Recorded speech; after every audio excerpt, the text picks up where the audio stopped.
Bonjour à tous et bienvenue sur ma chaîne YouTube. J'espère que vous allez bien. Je suis très content de vous retrouver afin de vous présenter cette nouvelle vidéo en français sur Flight Simulator 2020 concernant l'Airbus A320 de Fly-by-Wire. Alors pourquoi une vidéo sur cet avion? Déjà parce qu'il nous suit depuis le départ, depuis le début de l'aventure sur FS 2020, et également ça fera office de nouveauté pour certains et piqûre de rappel pour d'autres, concernant des éléments de cet avion, la tablette, la manette des gaz, le logiciel Fly-by-Wire, avec les éléments qui y sont inclus. Donc j'espère que cette vidéo vous plaira et qu'elle vous sera utile. Comme toujours, je tiens à vous remercier pour votre soutien, vos commentaires, vos likes, vos encouragements depuis le départ, et je suis vraiment ravi de pouvoir vous retrouver avec cette nouvelle vidéo. Alors pour commencer, on va faire dans l'ordre. Là, je me suis mis sur le tarmac à Paris-Orly en temps réel avec l'Airbus A320 de Fly-by-Wire. Ce qu'on va faire d'ores et déjà, c'est jeter un coup d'œil à l'installateur. Le logiciel, le fameux logiciel. Donc j'ai fait plusieurs vidéos à ce sujet par le passé. Et je me suis dit que c'était intéressant de pouvoir se replonger dedans parce que cet avion vraiment tient toutes ses promesses. Il est toujours en cours d'évolution. Les développeurs sont toujours à fond dessus, donc merci à eux. Et vous voyez que sur la gauche ici, donc ce logiciel, vous pouvez vous le procurer directement sur le site de Fly-by-Wire ou en tapant Fly-by-Wire sur internet. Et vous allez en fait sur le premier résultat Google sur l'installation du logiciel. Alors pour commencer, on va se rendre à gauche ici avec le premier volet concernant Fly-by-Wire de manière générale. Alors, pensez à installer du coup la 32NX, donc la 320 de Fly-by-Wire, et moi j'ai choisi ici la version développement. Pourquoi? Parce que c'est la version, comme c'est indiqué en dessous en anglais, qui présente les dernières nouveautés, en sachant qu'avec cette version là vous avez un accès à la fonctionnalité support, donc si jamais vous avez le moindre besoin et la moindre problématique à résoudre auprès du support Fly-by-Wire. Vous avez également la possibilité d'avoir la version stable, la dernière en date, l'expérimentale. Donc je rappelle que l'expérimentale c'est la dernière version avec les dernières nouveautés, en sachant qu'il n'y a pas de fonctionnalité support, c'est-à-dire que si vous avez un bug ou un besoin, vous n'aurez pas d'aide possible de la part des équipes de Fly-by-Wire. Donc c'est la seule différence avec le développement. C'est pour ça que j'ai pris la développement, c'est celle que je prenais en général avant et qui pour moi faisait le job. Donc je l'ai choisi. Et ça vous donne ici donc la configuration, donc l'une des trois versions à choisir, les dernières notes qui correspondent à chaque version. Bon, tout est en anglais, mais si vous avez des questions, demandez-moi. Et moi j'ai choisi celle-ci, donc qui est installée. C'est pour ça que j'ai lancé le simulateur avec cette version-là. Ensuite, la 380, toujours pas de news pour l'instant, l'avion est toujours en suspens, enfin toujours en cours de réalisation, le projet est en cours de réalisation. On va donc suivre ça de près. Ensuite, le KFBW, c'est là où se situe le fameux hangar pour jeter un coup d'œil à la 380, le projet A380X. Notamment si vous installez ça avec le quartier général, vous avez le hangar, le fameux hangar. Donc vous pouvez l'installer ici, toujours avec le simulateur fermé, hein, installez vos éléments. Et donc vous pourrez jeter un coup d'œil au projet, en tout cas à l'avancée du projet. Ensuite, Fly-by-Wire SimBridge. Donc ça c'est un élément qui est à installer. En tout cas moi j'ai eu à l'installer automatiquement quand j'ai voulu installer un autre outil que je vais vous montrer plus tard, qui permet en fait de relier Fly-by-Wire en fait à d'autres éléments externes du simulateur, sûrement pour le faire mieux fonctionner. Enfin j'ai pas regardé tout en détail, mais en tout cas c'est quelque chose que j'ai dû installer. Voilà. Ensuite, sur le volet gauche, je passe très rapidement parce que beaucoup connaissent déjà. On n'est plus sur Fly-by-Wire, on est sur SALTI. Donc le mode SALTI concerne uniquement le Boeing 747 qui est inclus dans le simulateur hein, par défaut. Et en fait, ça va rajouter des éléments, un peu comme le Fly-by-Wire avec l'Airbus A320. Ce qui va permettre d'améliorer, quand même de manière significative, le Boeing 747 qui est d'ores et déjà inclus par défaut dans le simu. Donc moi je ne l'ai pas installé parce que j'utilise pas le 747, mais libre à vous de l'installer, hein, c'est gratuit aussi, avec la version stable comme toujours qui ne comporte pas de bugs et qui est stable pour le coup, et également la version développement qui permet d'avoir les dernières nouveautés comme pour l'Airbus A320 de Fly-by-Wire, en sachant qu'il y a une fonction support et qu'il peut y avoir quelques bugs. Donc la différence entre les deux, Toujours une note d'accompagnement ici avec les nouveautés, les éléments qui sont incorporés dedans, dans chaque version, etc. etc. Ensuite, c'est ça aussi que je voulais vous montrer et qu'on va tester ensemble, c'est le fameux plugin de trafic en temps réel qui va injecter du trafic en fait dans votre simu.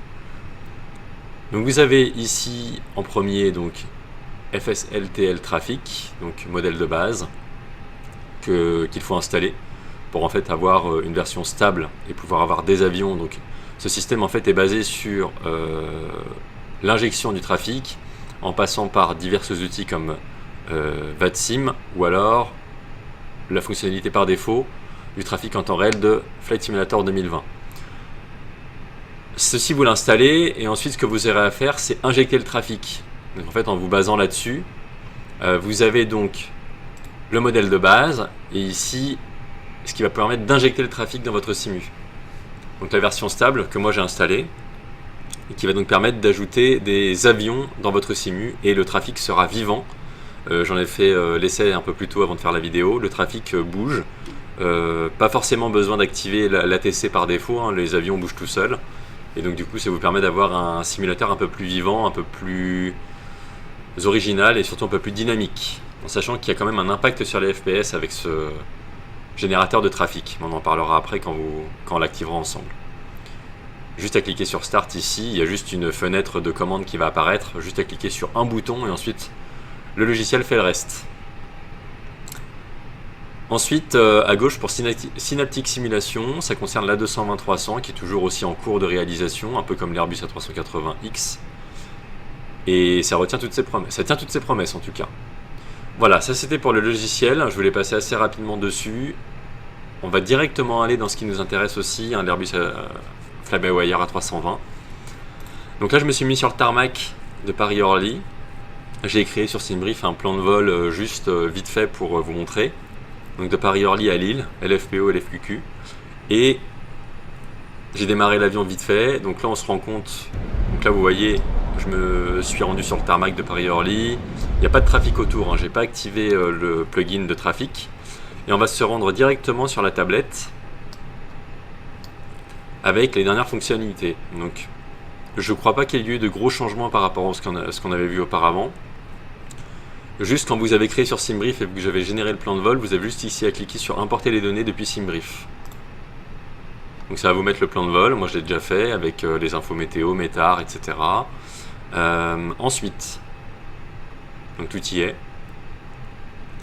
On va faire également dans l'ordre, hein, sur les onglets de gauche, comme pour le logiciel qu'on a vu avant. Ici ça concerne le dispatch, donc toutes les informations relatives à savoir sur le vol, le carburant à bord, les passagers, etc. Voilà. Il y a vraiment tout un tas d'infos. Si vous aimez la lecture, vous pouvez le faire. Et vous avez l'onglet aperçu ici, voilà, avec des informations relatives à 320 Neo qu'on a actuellement sur les caractéristiques moteurs, etc. Nombre de passagers qu'il peut y avoir à bord.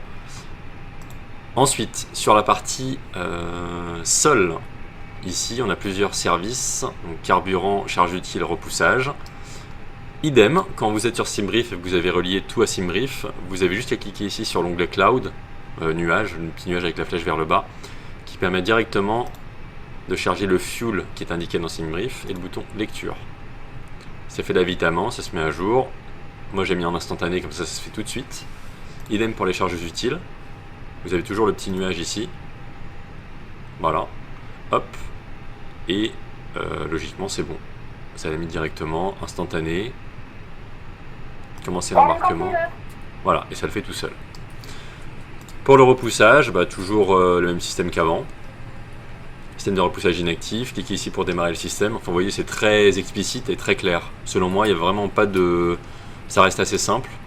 D'ailleurs, on entend derrière l'embarquement des passagers. Donc là, c'est plutôt bien foutu aussi. Pas grand chose à dire là-dessus. Voilà, les services, on peut ouvrir les portes, on peut faire un peu ce qu'on veut. Et ça, c'est vraiment sympa. C'est vraiment flexible avec Fly-by-Wire. Ladies and gentlemen from the flight deck, on behalf of myself, your captain, the first officer and cabin crew, I'd like to take this time to welcome you aboard our flight. We're just wrapping up some paperwork up front here and waiting to receive final numbers from the ground crew, then we'll be on our way. Flight attendants will be coming through the cabin shortly with a very important safety briefing. We do ask that you give them your full, undivided attention as they review the safety operations of this Airbus aircraft. Très bien. We do appreciate your business having you aboard this flight. If there's anything we do to make your flight any more enjoyable, please don't hesitate to ask. Welcome aboard. Voilà, bienvenue à bord. Bon, c'est la même annonce qu'on avait auparavant. Ça c'est bien fait aussi, hein, ça rend le sim un peu plus vivant. Ici, donc les performances, ça concerne à la fois le top of descent et les performances d'atterrissage. Ça reste vraiment similaire à ce qu'on avait eu par le passé. Là, l'onglet à gauche, c'est pour relier Navigraph, notamment si vous utilisez les cartes Navigraph avec les cartes aéroports, etc. Avec un système de QR code qui vous permet de relier la tablette ou en tout cas Fly-by-Wire à votre compte Navigraph. Ensuite, la petite antenne ici, le contrôle du trafic aérien. Bon, ça c'est notamment si vous utilisez VATSIM ou IVAO, les logiciels d'ATC réels. Donc là c'est les checklists de panne relatives à l'avion. Bon, ça fait un système de checklist d'urgence, si je puis dire, de procédure normale d'urgence. Toutes les checklists ici qui sont incorporées, donc ça c'est bien aussi pour suivre un peu la trame et les checklists de l'avion. Et également pour les pré-réglages ici que je n'ai pas du tout consulté pour être tout à fait franc avec vous. Donc on va passer directement à la petite roue. Et ce que je voulais vous montrer, c'est notamment pour recalibrer votre manette. Donc moi je possède, alors j'en ai beaucoup qui me posent la question, je possède l'Auto-Throttle Bravo Honeycomb. Donc ici, option de simulation, calibrer. Et donc moi ce que j'ai fait, en fait j'ai coché axe indépendant parce que en fait j'ai deux manettes hein, sur ma manette des gaz, donc j'ai deux axes. Et j'ai décoché ici l'inverseur sur l'axe, puisque en fait c'est déjà paramétré dans mes options par défaut. Et donc en fait vous avez juste ici à calibrer votre manette en la bougeant de votre côté. Il se peut qu'il y en ait certains où la manette soit déjà comme ça, enfin vraiment vers l'arrière. Vous voyez quand vous êtes par exemple sur 0. Donc ce que vous avez à faire, c'est revenir sur la tablette ici, configurer depuis l'accélérateur. Donc vous avez juste à positionner ensuite votre manette au minimum. Et juste en appliquant et en enregistrant et en appliquant, en fait votre manette va se calibrer toute seule sur 0 et ensuite vous pourrez paramétrer chacun de vos axes. Vous voyez, là je suis sur Climb. Je suis bien sur les deux traits du Climb. Je vais aller sur Flex. Je suis sur Flex. Je me rends sur Flex ici, j'ai bien les deux traits. Bon, vous voyez, je suis à peu près au même niveau. Bon, j'ai un petit jeu entre mes deux axes, c'est normal. Et ensuite, je vais aller sur Toga.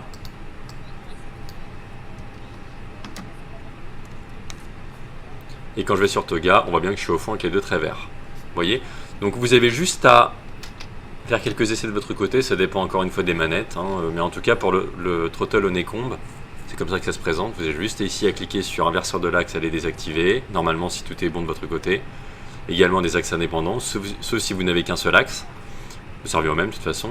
Et en tout cas, vous avez juste à configurer depuis l'accélérateur, tout simplement. Bon, en tout cas, si vous avez des questions, n'hésitez pas encore une fois. Donc voilà, ça c'était pour la tablette.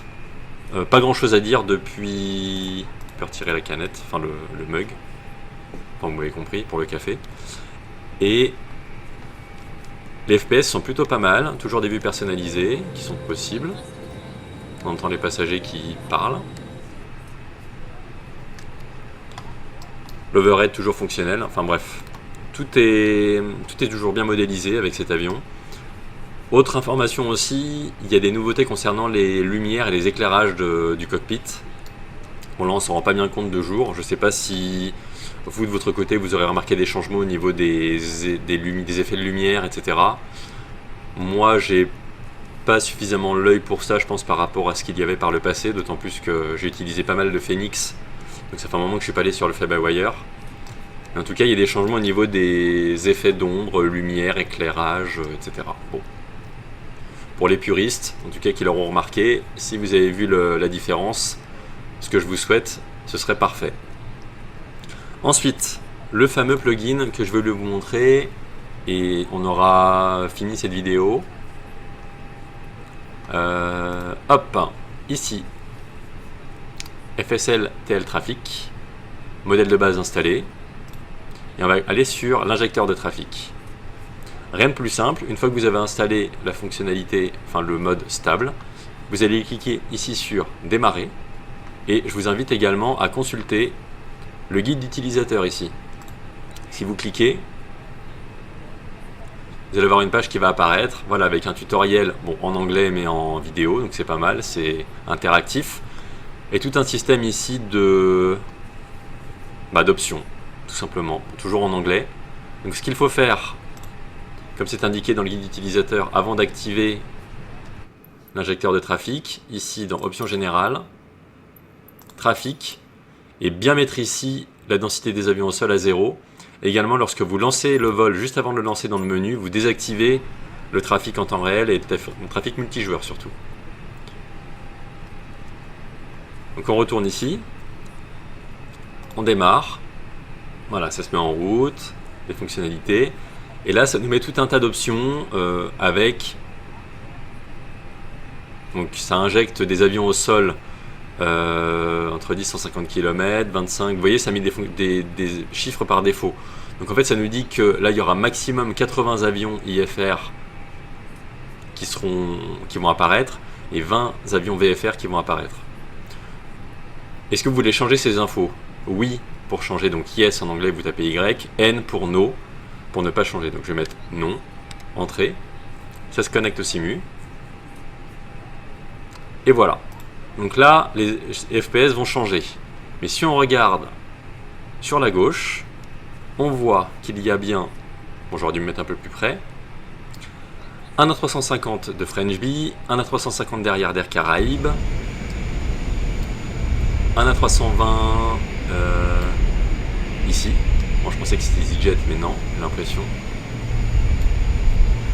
Et le trafic que vous avez ici bouge. Donc là, on ne s'en rend pas compte encore, mais le trafic est vivant, il bouge. Donc au bout d'un moment, ça va se mettre tout seul.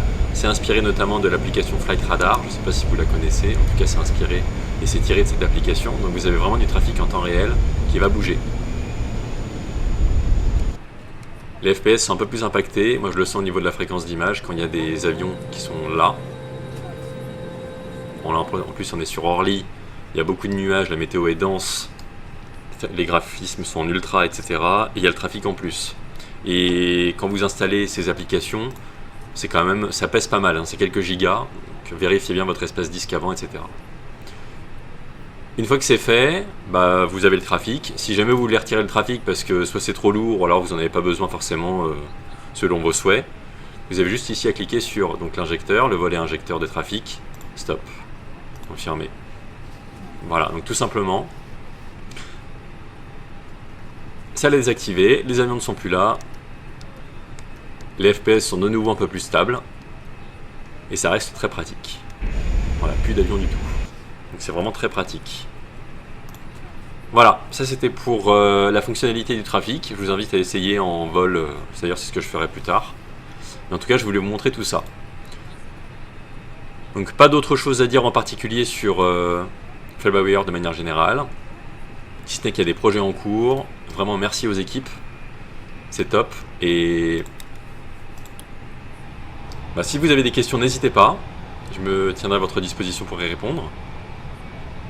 Et puis je vous retrouverai très bientôt pour d'autres vidéos, d'autres contenus sur FS 2020, que ce soit pour cet avion-là ou d'autres. Et on se retrouvera très bientôt pour de prochains tutos et de prochaines vidéos. Donc d'ici là, portez-vous bien, prenez soin de vous, faites de bons vols sur FS 2020. Et puis je vous dis à très bientôt.